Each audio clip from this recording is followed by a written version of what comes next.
Hello friends, welcome back. In this video, I am going to read out the poem Elegy Written in a Country Churchyard. The poem Elegy Written in a Country Churchyard is written by Thomas Gray. This is one of the most famous poems ever written in English literature. It's really beautiful because of its style, content, and the themes. The curfew tolls the knell of parting day. The lowing herd winds slowly over the lea. The ploughman homeward plods his weary way and leaves the world to darkness and to me.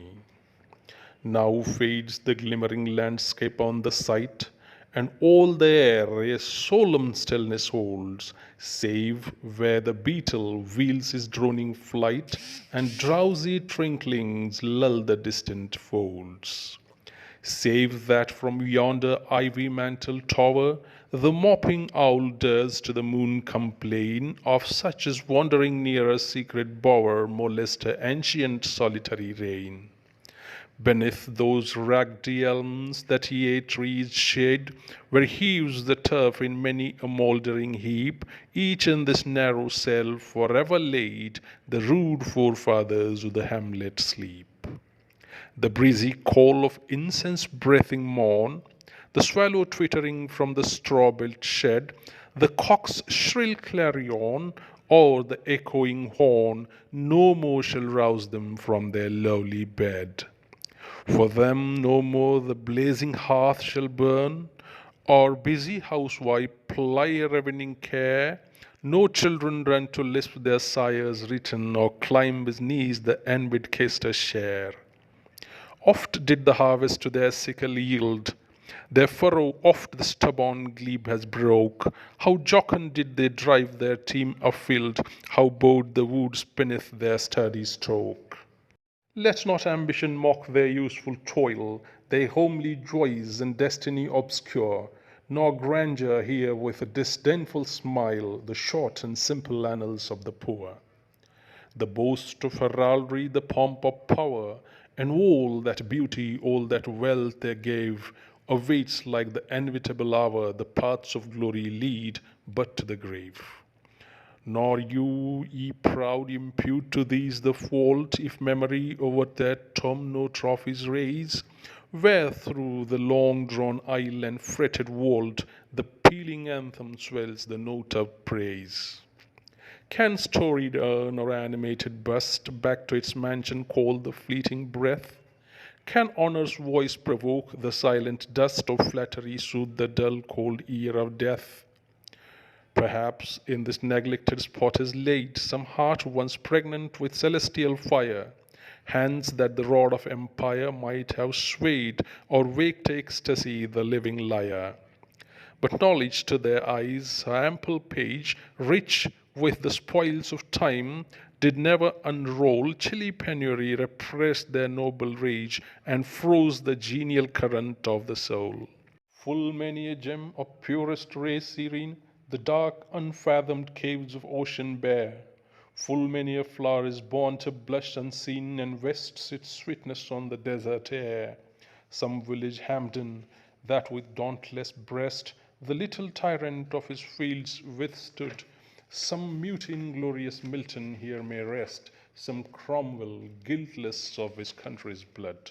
The applause of listening senates to command, the threats of pain and ruin to despise, to scatter plenty o'er a smiling land, and read their history in a nation's eyes, their lot forbade. Nor circumscribed alone their growing virtues, but their crimes confined, forbade to wade through slaughter to a throne, and shut the gates of mercy on mankind. The struggling pangs of conscious truth to hide, to quench the blushes of ingenuous shame, or heap the shrine of luxury and pride with incense kindled at muse's flame. Far from the madding crowd's ignoble strife, their sober wishes never learnt astray. Along the cool, sequestered vale of life, they kept the noiseless tenor of their way. Even these bones from insult to protect, some frail memorial still erected nigh, with uncouth rhymes and shapeless sculpture decked, implores the passing tribute of a sigh. Their name, their year spelt by the unlettered muse, the place of fame and elegy supply, and many a holy text around she strews, that teach the rustic moralist to die.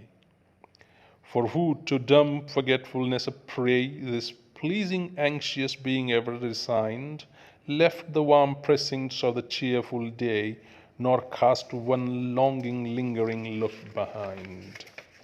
On some fond breast the parting soul relies, some pious drops the closing eye requires.